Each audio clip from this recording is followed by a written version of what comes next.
Halo Sobat YouTube, apa kabar semuanya? Jumpa lagi kita di 1001 Movie. Kali ini 1001 Movie akan bercerita tentang alur film Plane. Film ini bercerita tentang perjuangan seorang pilot untuk menyelamatkan penumpangnya ketika pesawat tersebut jatuh di sebuah pulau terpencil di Filipina yang dihuni oleh sekelompok perampok anti pemerintah yang bersenjata lengkap. Bagaimana kisah selanjutnya? Sebelumnya, jangan lupa tekan tanda jempol ke atas, subscribe, dan aktifkan lonceng notifikasi agar kami bahagia. Di awal film, kita diperlihatkan dengan seorang pilot yang bernama Brody Torrance yang bekerja di maskapai penerbangan Trailblazer sedang terburu-buru akan melakukan check-in. Ia akan melakukan penerbangan dari Singapura ke Tokyo selama 6 jam penuh dan berjanji kepada anak gadisnya yang bernama Daniela untuk tetap bisa berangkat ke Hawaii setelah menyelesaikan tugasnya dan berlibur dengan anaknya. Sesampai di dalam pesawat, Brody berkenalan dengan seorang co-pilot dari Hong Kong yang bernama Samuel Dell. Samuel mengatakan ada informasi badai di sekitar Laut Cina Selatan, namun pihak darat mengatakan itu tidak bermasalah. Kemudian Kapten menjumpai Bonnie, kepala pramugari, Isabel, dan Maria untuk menyambut kedatangan penumpang. Penerbangan Trailblazer dengan nomor 119 berpenumpang 14 orang,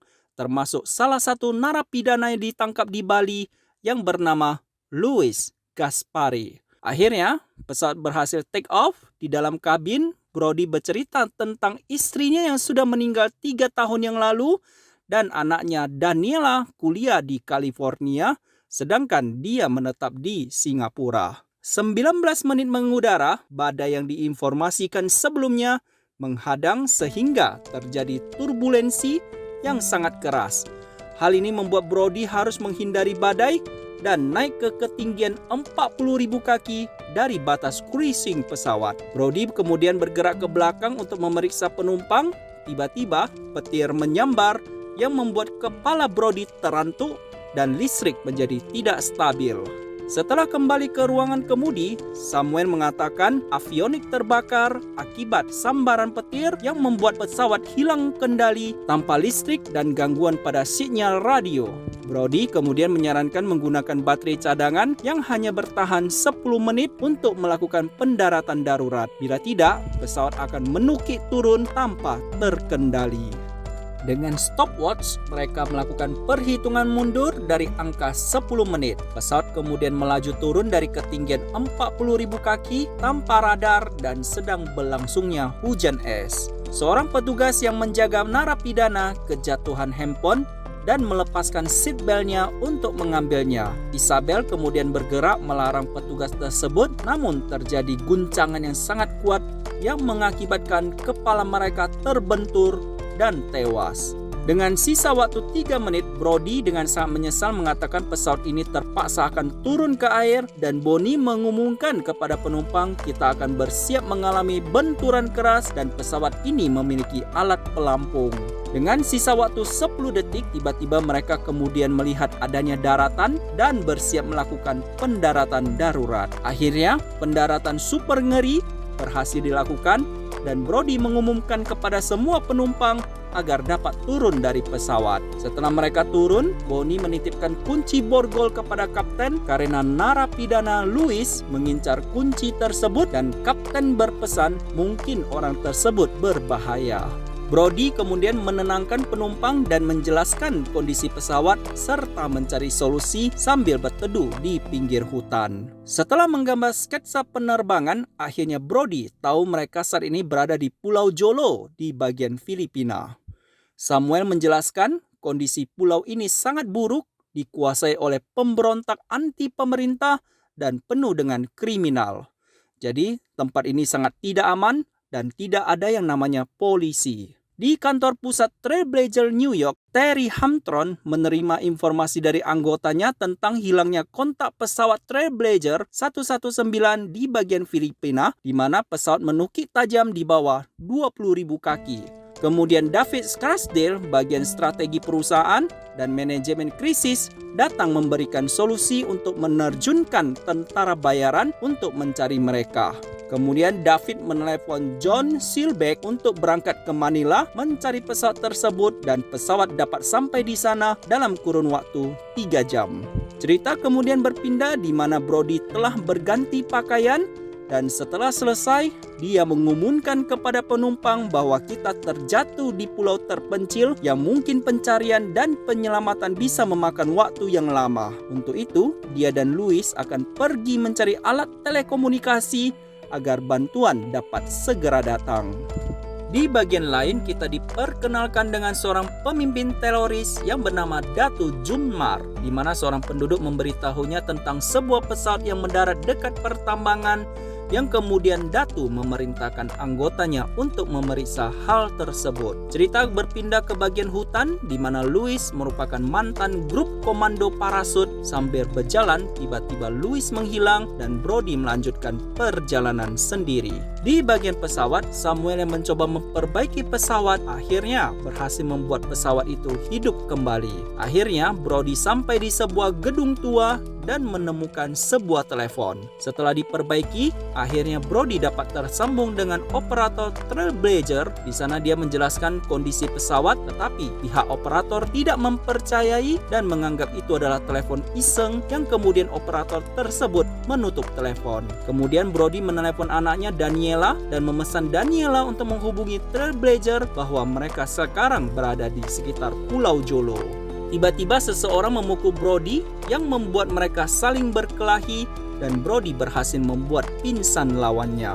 Kemudian datanglah Louis dan memberikan senjata kepada Brody. Di sebuah ruangan mereka menemukan handycam yang berisi perampok yang meminta uang tebusan dengan cara menyandera orang. Melihat hal tersebut, Brody pun teringat akan penumpangnya dan bergegas menuju pesawat dengan sebuah mobil. Di bagian pesawat, para penumpang bergembira sekali sambil melambaikan tangan karena beranggapan bantuan telah datang. Orang yang keluar dari mobil kemudian menembakkan senjata berkali-kali yang membuat para penumpang ketakutan. Louis yang mendengar suara tembakan kemudian menyuruh Brody menghentikan mobil dan kemudian menyaksikan para penumpangnya disandera. Seorang perampok yang bernama Hajan kemudian meminta list penumpang dan mempertanyakan tentang keberadaan kapten pesawat. Dengan ditodong senjata, Samuel mengatakan kapten sedang pergi mencari bantuan. Seorang wanita yang mencoba melarikan diri kemudian ditembak dan kekasihnya yang berteriak juga mendapatkan tebasan pisau. Datu kemudian memerintahkan seluruh penumpang agar dapat naik ke dalam bus dan mengambil seluruh harta benda mereka. Setelah mereka pergi, Brody dan Louis mengancam dan bertanya tentang keberadaan penumpang. Lalu anggota tersebut menjawab mereka dibawa ke desa Dandulit. Mengetahui hal tersebut, Brody pun memutuskan pergi menolong mereka karena penumpangnya adalah tanggung jawabnya. Di bagian kantor pusat Trailblazer, mereka telah mendapatkan informasi dari Daniela bahwa ayahnya kini berada di sebuah pulau Jolo. Dengan satelit, akhirnya mereka menemukan pesawat tersebut yang masih utuh. Terry mengatakan agar kita bisa menghubungi pemerintah Filipina yang kemudian disambung David.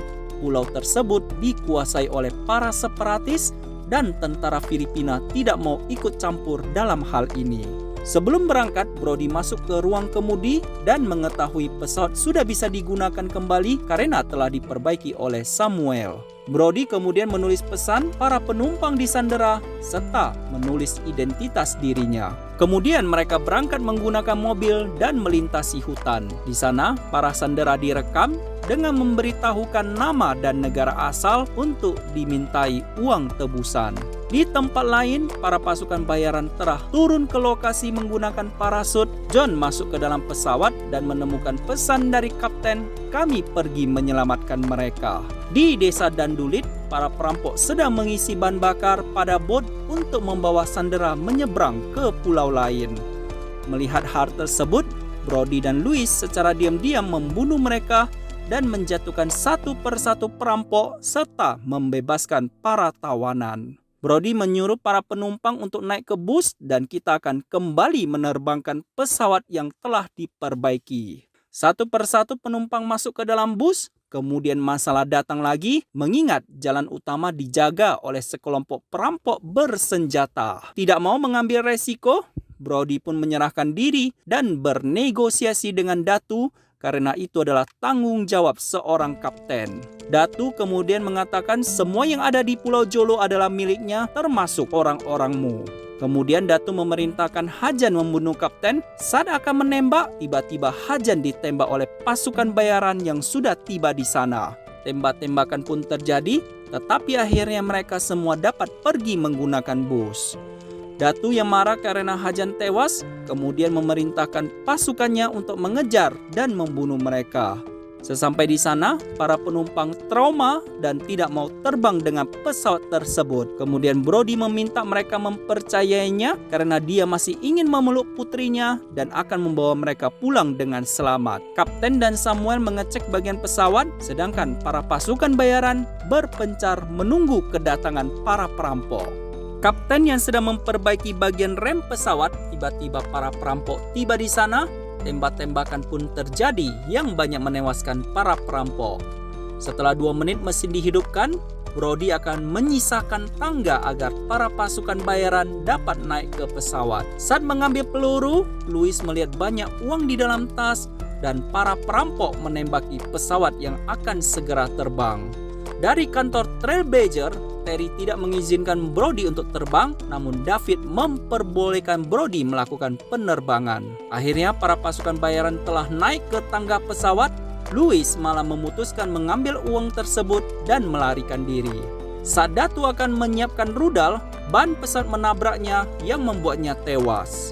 Mesin pesawat bagian kanan terbakar dan kapten memerintahkan mencari tempat pendaratan darurat terdekat. Dengan kehilangan ketinggian, akhirnya pesawat tersebut mendarat ke Pulau Siasi dan akhirnya pesawat tersebut berhenti dan para penumpang pun selamat. Di akhir cerita, para penumpang memberi aplaus kepada kapten dan John memuji Brody adalah kapten pesawat yang hebat. Dan cerita pun selesai. Semoga Sobat YouTube mengerti alur ceritanya. Jangan lupa subscribe untuk terus mengikuti konten kami. Terima kasih sudah menonton. See you!